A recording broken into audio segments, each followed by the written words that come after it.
There's a phrase that often gets handed to us as if it's a simple fix when life feels out of control. It's all mindset. Now, don't get me wrong.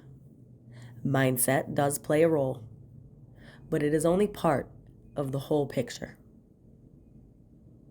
If you could just shift your thoughts, change your beliefs, rewrite your story, everything would finally resolve. And for some people, hearing that feels empowering. But for a lot of people, it feels like something inside of them tightens. Because they've tried to think their way out, and their body didn't follow. Everything is not mindset. And when we pretend it is, people end up blaming themselves for responses that aren't coming from thought at all. They're coming from the body. You'll hear people say things like, the past only exists in your mind. If it's still affecting you, you're choosing it. But that's incomplete. Because the past doesn't only live in thought.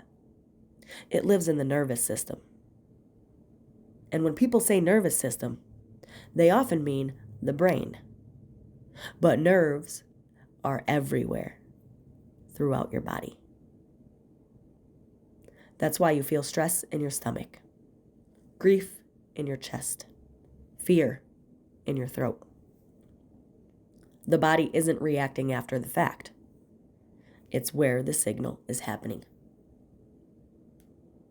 That's why reducing lived experience to just thoughts misses the order of how things actually happen. So I want to name something honestly here. Because in one of my earliest episodes, back when things were still very messy and I was learning how to speak from my body, I said something along the lines of, the only place the trauma exists is in your mind. But standing where I am now, I see that differently. Not because I was wrong. There is truth in it. But because the picture was incomplete. And this episode is me finishing that sentence. The nervous system doesn't operate on logic. Its job is not to make you enlightened. Its job is to keep you alive. So when something has felt unsafe, overwhelming, or chronically destabilizing, especially over time, your body adapts automatically. Not through belief, not through intention, through protection. That adaptation doesn't ask your permission, and it doesn't wait for insight. It lives in reflexes, muscle tension, startle responses, overfunctioning, and exhaustion that doesn't make sense. And you don't think your way into or out of those states. They happen before thought, in response to what your body registers. That's not weakness. That's physiology. This is why so many people say, I understand it logically, but my body won't cooperate. And then they assume something is wrong with them. But nothing is wrong. They're just working with the wrong layer. You can believe you're safe and still feel braced. You can know that something is over and still feel attached. You can shift every thought you have and still react. That doesn't mean you're unconscious. It doesn't mean you're a failure or that you relapsed. It means mindset isn't the entry point. Here's the contradiction. If all were mind in the way we've been taught, then understanding would be enough. Insight would close the loop. Awareness would equal resolution. But that's not how the body works. People understand more than ever. And yet, their bodies are still tense, driven, exhausted, numb, or all of the above. Because what we're calling expansion these days is very often just survival physiology, with better language wrapped around it. When something is unhealed, it doesn't live in thought alone. It lives in the body as something unfinished. The body doesn't store experience as a story you can edit. It stores it as state, as muscle tension, held breath, urgency, collapse, drive that never quite shuts off. At a biological level, survival changes how energy gets used. Instead of prioritizing repair and integration, instead, the body shifts toward output, mobilization, and constant pushing through. And that's not a belief that I'm sharing. That's metabolism. So when the message becomes change your mindset, what the body actually learns is override the signal. Keep it moving. Call it growth. And here is where the trap tightens. That rush people feel when they push through, when they succeed, achieve, build, transcend, produce, that isn't proof of healing. It's chemistry. Adrenaline sharpens focus.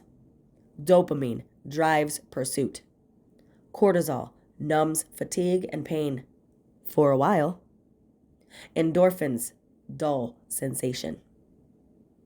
That chemical state can feel like power. It can feel like clarity, like success, like expansion.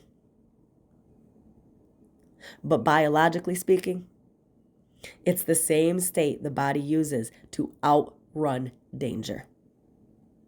So the system learns something very simple. Movement is safety. Stillness is threat. So then, all is mind gives that strategy permission. If discomfort shows up, it's called resistance. If the body slows down, it's labeled limitation. If grief, anger, or exhaustion surface, they're reframed as something to rise above. But those sensations aren't obstacles to overcome. They are completion signals. They are the body trying to finish something it never got to finish. You use override to escape the damage caused by override. You stay in motion to avoid what needs closure and stillness. You call intensity aliveness. You call productivity purpose. You call endurance healing. But unresolved states don't disappear because you succeed. They wait. They wait in muscle tone, in hormone patterns, in energy that's always being spent, never restored. That's why someone can look expanded on the outside and feel brittle or quietly unsafe on the inside. Real healing doesn't feel like a high. It feels like relief and completion. Less urgency. No proving. No need to push past yourself. Expansion that requires constant doing isn't really expansion at all. It's survival with better branding. Real change happens when the body no longer needs the protection, not because you forced it or outthought it, but because something finally felt safe enough to release. That's when beliefs shift naturally, not as a command, as a consequence. Cause, effect. It's really that simple, but we tend to complicate everything because of the mind. So now I want to add something else, because I can feel how this part could land for some people. If you're listening to this and thinking, so have I always just been surviving? Is thriving just not real? I want to say this clearly. Thriving isn't a permanent state, and it's not a personal achievement. Biologically, humans aren't designed to stay in thriving inevitably, no more than they're designed to stay in any other state inevitably. We are designed to move through states because we are cyclical beings, especially women. Survival, stability, repair, integration, and then, sometimes, something that actually feels like ease, joy, or aliveness.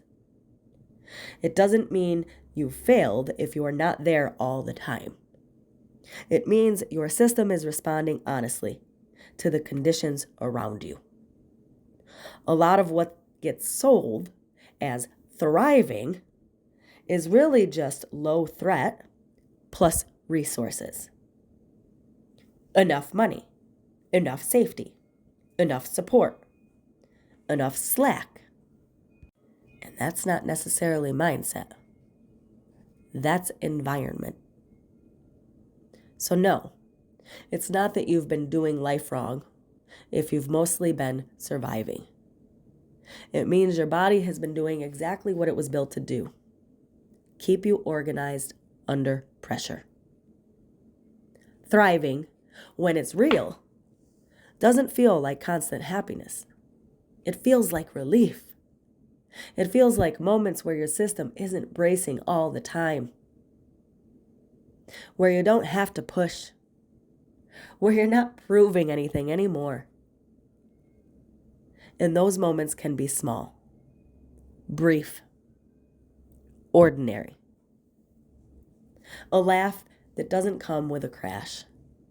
Rest that actually restores. Pleasure without guilt. Stillness that doesn't feel dangerous. That's not a destination. That's a signal. So if you hear me talking about survival and think it sounds familiar, that doesn't mean you're broken. It also doesn't mean you're not on your way to healing. And it doesn't mean thriving is a lie or something that's unobtainable. It simply means thriving was never meant to be a permanent identity. It's a state that appears when survival pressure eases. Sometimes for minutes, sometimes longer. And the work isn't to force yourself there. The work is to stop calling survival failure and stop mistaking intensity for aliveness. Because when the body finally feels safe enough, thriving doesn't have to be chased anymore. It just shows up on its own. So if you've been told that mindset is the answer and that hasn't worked for you, that doesn't mean you failed at anything or that you resisted healing. It means your body needed to be included. Nothing has gone wrong. Mindset is not the enemy, but it is not the entire foundation either. Your body is. And when the body leads, the mind doesn't have to fight. It can follow.